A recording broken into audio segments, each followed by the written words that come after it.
Welcome to the Locked On Titans podcast. I am your host, Tyler Rowland. Titans fans, Kyle Phillips was placed on injured reserve, another major blow for the Titans skill position players. I'll tell you why Titans fans probably overhyped Kyle Phillips going into his rookie season. Then it's time for my Week 7 All 22 review as we step into the film room and look at what the Titans did schematically on offense and defense against the Colts. I'll tell you a personnel change the Titans made on defense that made a major difference, and we'll talk about one little wrinkle on offense that the Titans used to really confuse the Colts defense. So all of that and more on today's edition of the Locked On Titans podcast. Let's get it.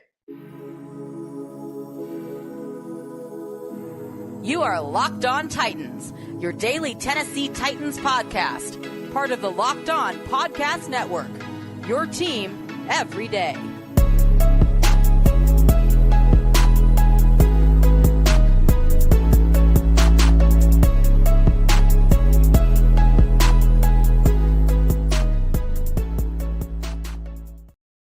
Titans fans, we have a lot to talk about on today's show. Before we get into Kyle Phillips going to injured reserve, do want to thank you guys for making the Locked On Titans podcast your first listen every day. If this is your first ever listen or you just haven't subscribed yet, make sure that you do so you stay locked in to Monday through Friday, daily free Tennessee Titans content on all platforms all year round.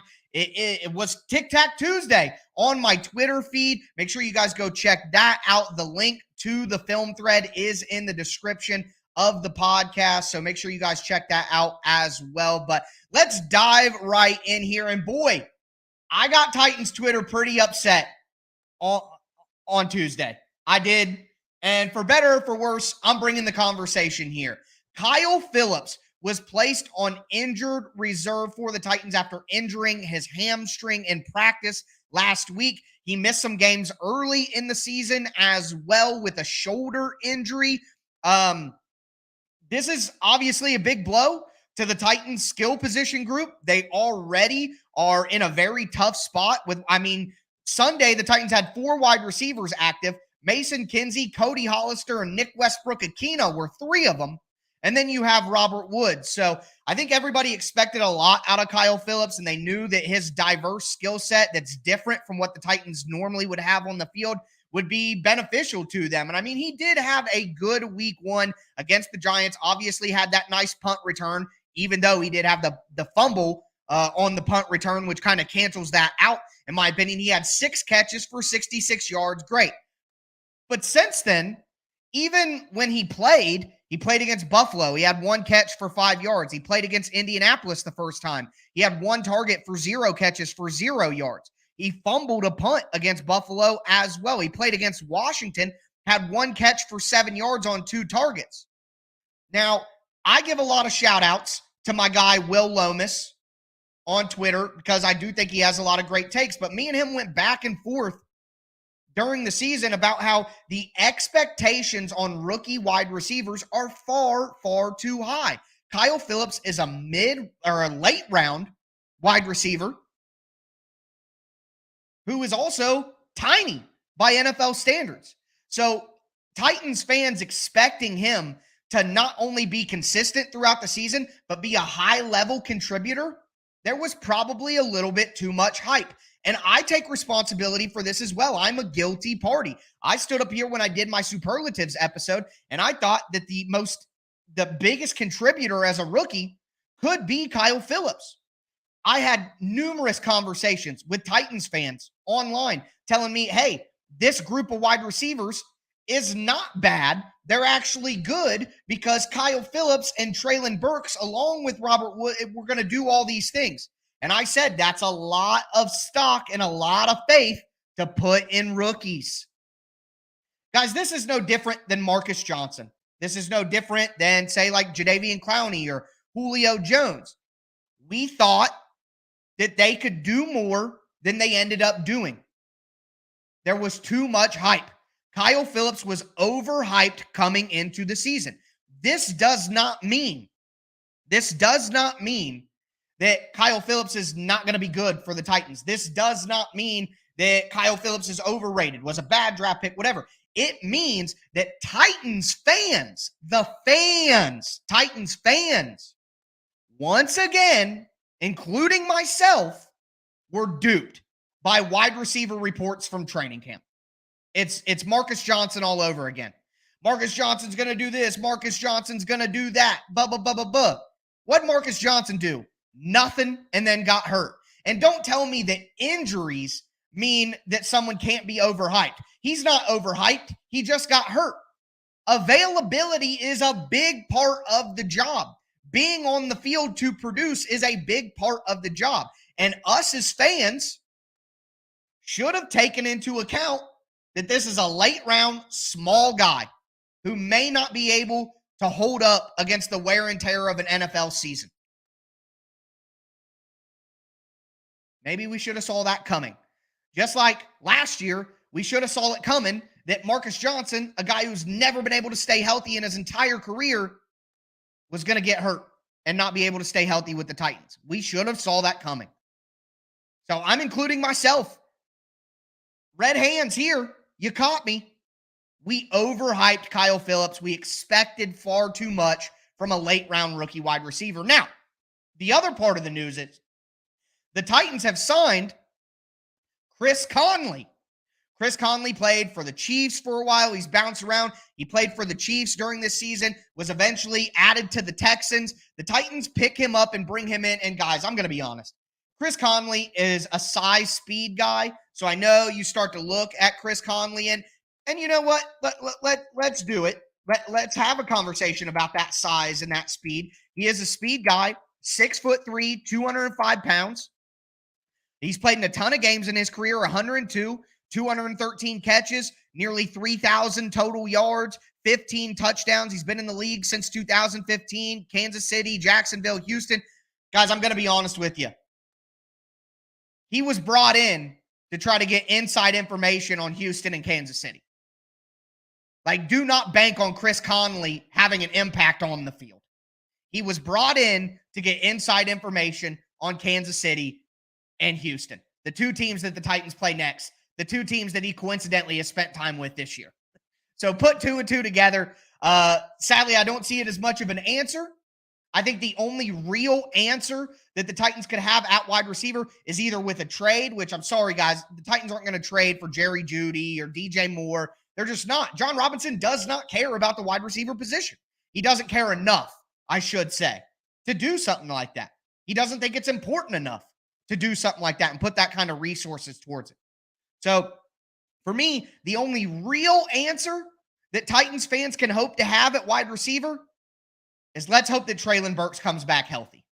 That's the only real answer. So Kyle Phillips to IR, the Titans signed Chris Conley, and let's pray that Treylon Burks comes back soon because that's the only real answer I see at wide receiver for the Titans. But we are going to move into my all-22 film review. It is time to step into the film room and go over what I saw on offense and defense from the Titans. On defense, a great personnel change that the Titans made that I think is going to be something they can use going forward. And then on offense, a nice wrinkle that the Titans added in that was really effective against Indianapolis. Before we get into that, do want to tell you guys about our friends over at Birddog, or I apologize, at LinkedIn.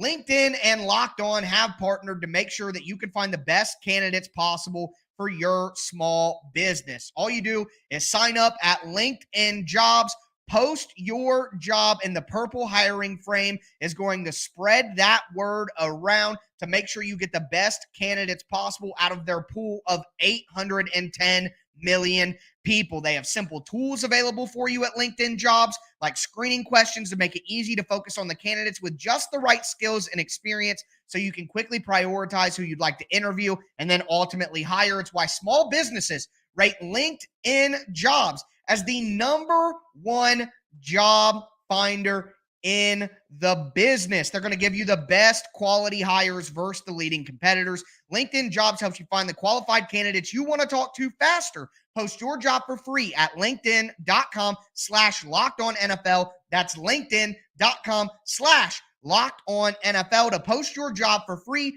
Terms and conditions do apply. And I got to tell you guys, like I tried to tell you at the beginning, about Birddogs. Let me say this. I got some Birddog shorts in the mail, and they are my favorite shorts to wear. I wore my Birddogs joggers to play golf the other day. Absolutely fantastic. And right now, they've even added sweatpants to the mix. Yes, sweatpants. I am hyped to get me a pair of those. They're super comfortable. They're like cute little Charmin bears rubbing against your thighs. You know, the comfortable little bear family. Birddogs are just absolutely excellent. I can't recommend them enough. It doesn't matter if it's Florida or 10 degrees in New England or Chicago. They have signature shorts with built-in liners, and they are the most comfortable shorts in existence. Go to birddogs.com right now. Enter the promo code Locked On, and they'll throw in a free Birddogs rope hat. That's birddogs.com, promo code Locked On, and boom, a free Birddogs rope hat with your pair of Birddogs. The most comfortable shorts, pants, and sweatpants with built-in liners. You will not take these things off, I promise. And I swear, my girlfriend's got to beg me to take them off just so she can wash them because I love them that much.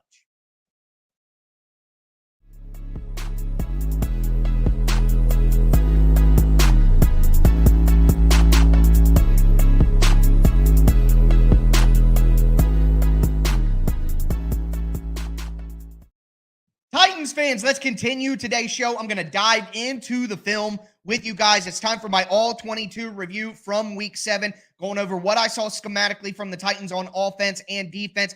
Got a lot of things that popped out to me on both sides of the ball, but we're going to start with the offense, with the defense. What did the Titans do to completely shut down Indianapolis just a week after they threw up 30 points on the Jags? Before we get into it, want to thank you guys again for making the Locked On Titans podcast your first listen every day. Tomorrow is crossover Thursday with the hosts of Locked On Texans to get the behind the enemy lines kind of spin on the game. Friday will be my game plan episode. And if you listen to last week's game plan episode, a lot of stuff that I talked about played out on the field. So let's talk about what was on the tape for the Titans on defense. And number one, the biggest thing that popped out, and I mentioned this earlier in the week, but Amani Hooker played slot.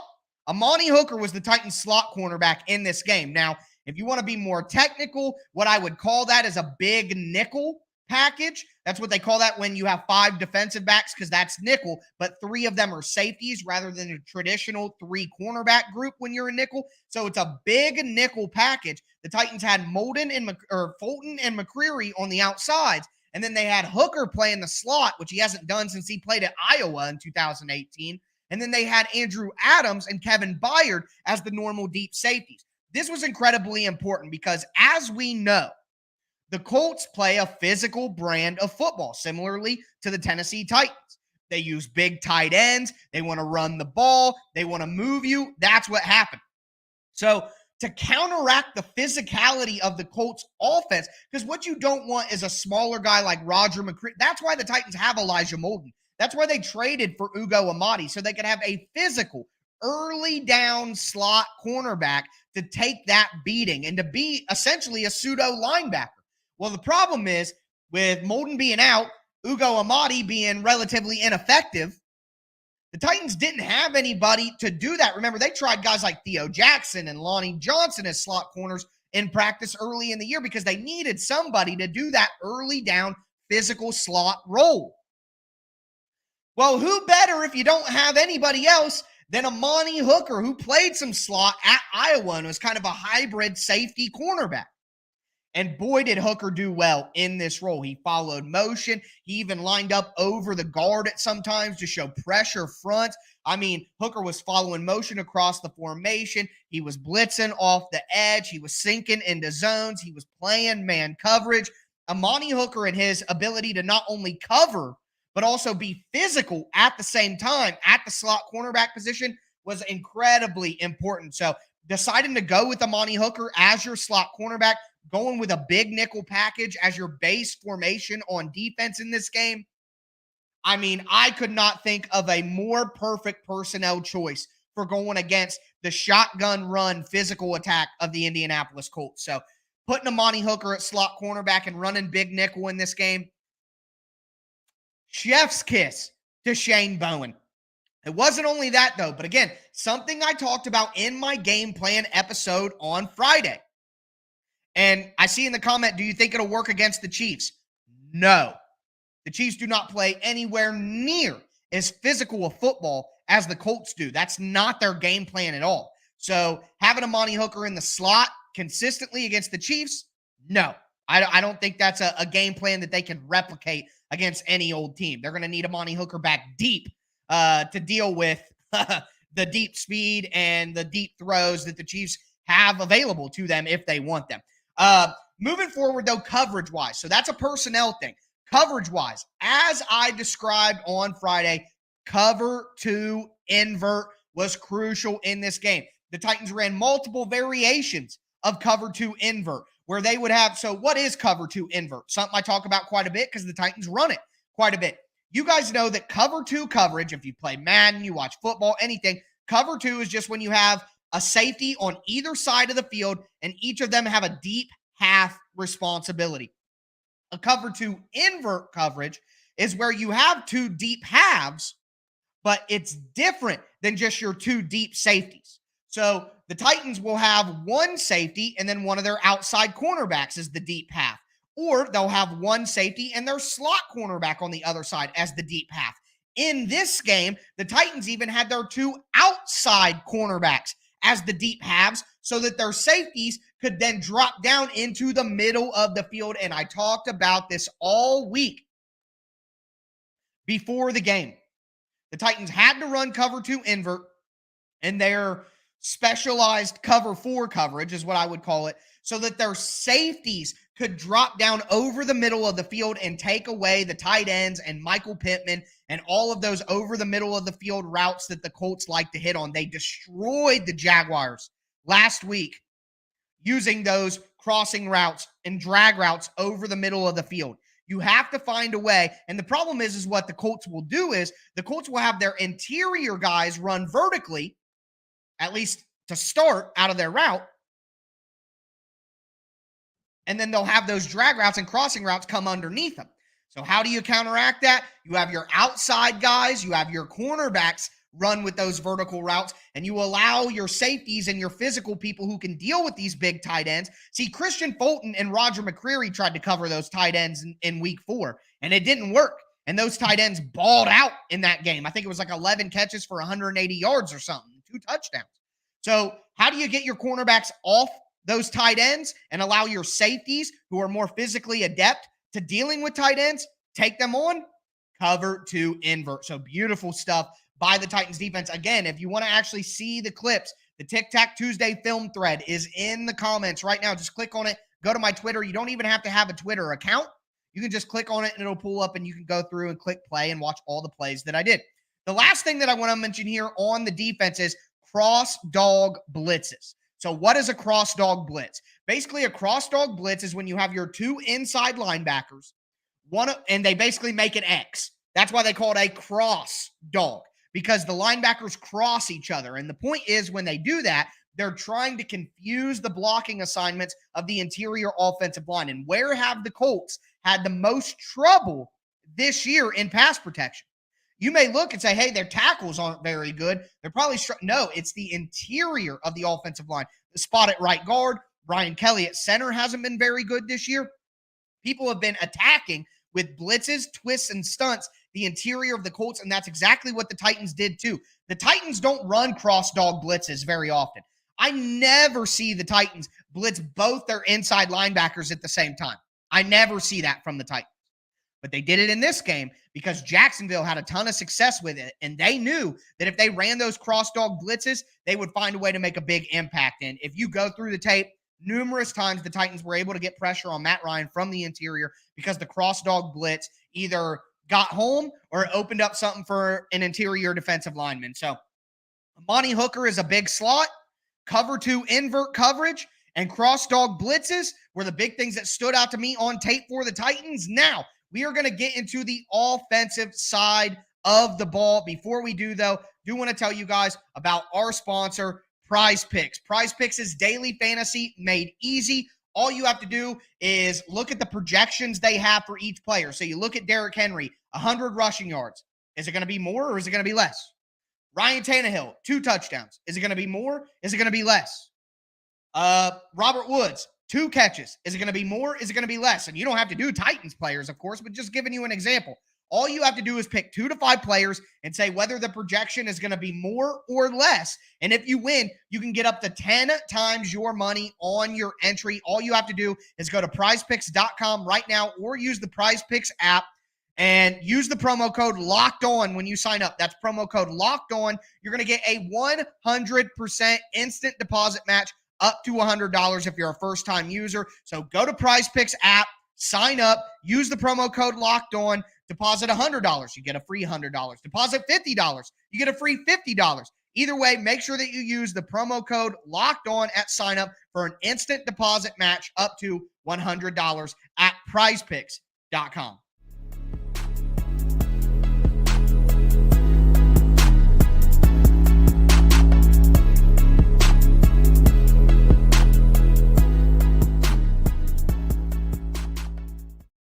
Titans fans, we are going to cap off this Rewatch Wednesday edition of the Locked On Titans podcast with the second half of my All-22 review and some of the things that stood out to me on tape from the Titans win over the Colts. Before we get into those, do want to thank you guys for making the Locked On Titans podcast your first listen every day. Make sure you subscribe on whatever platform you do stream for free Monday through Friday, Tennessee Titans content all year around.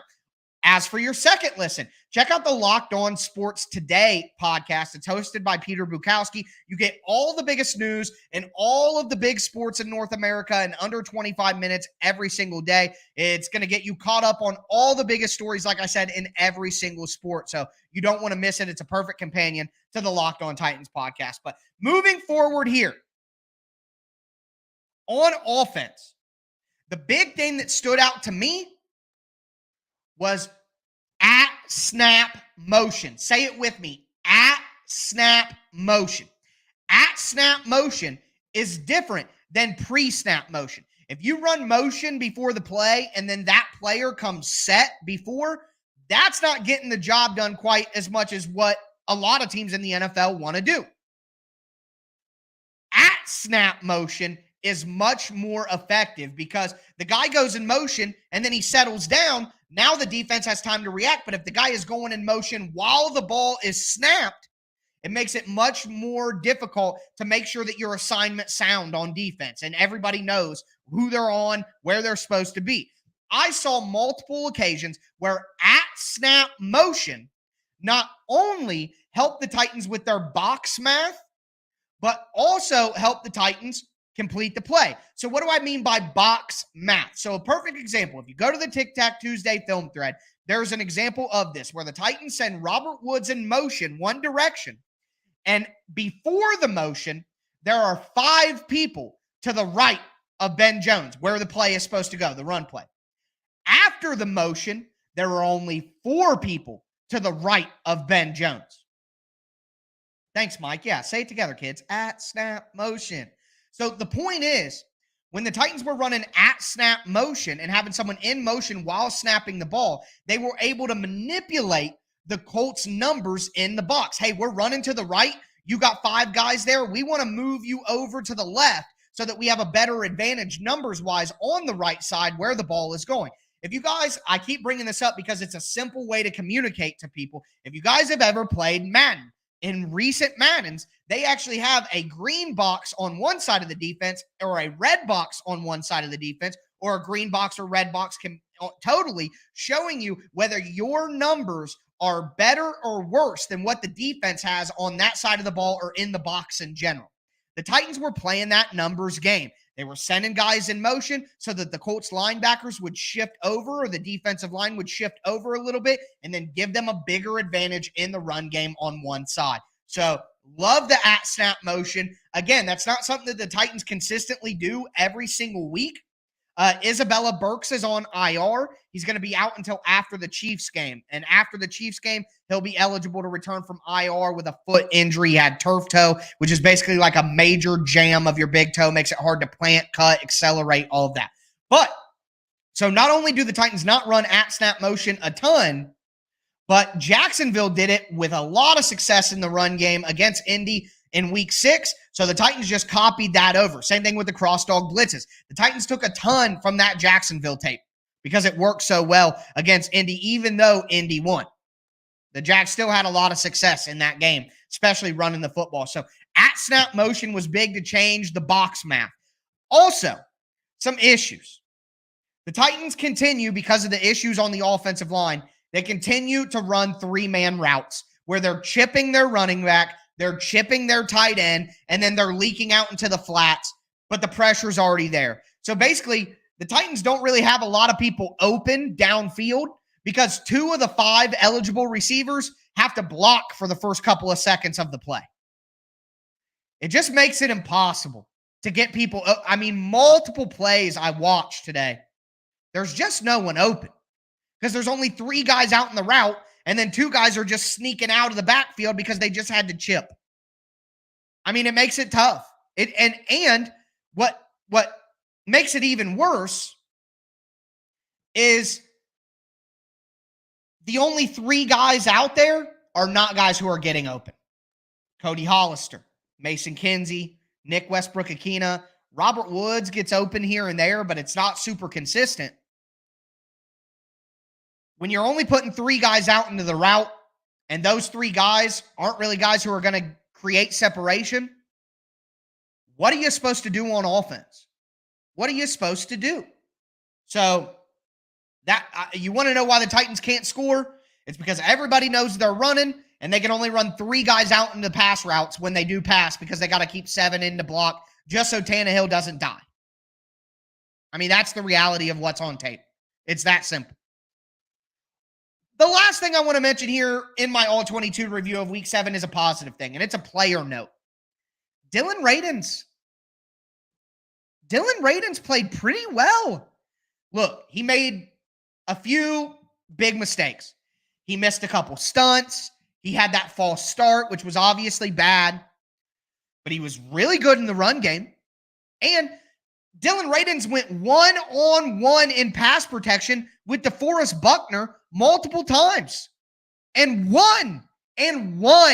One-on-one, he won against DeForest Buckner. Look, Radins is far from perfect. He's far from a permanent starter. He's far from it. Shannon, I agree. He does fall down constantly. Dylan Radins' worst asset is his balance. That has been discussed ad nauseum.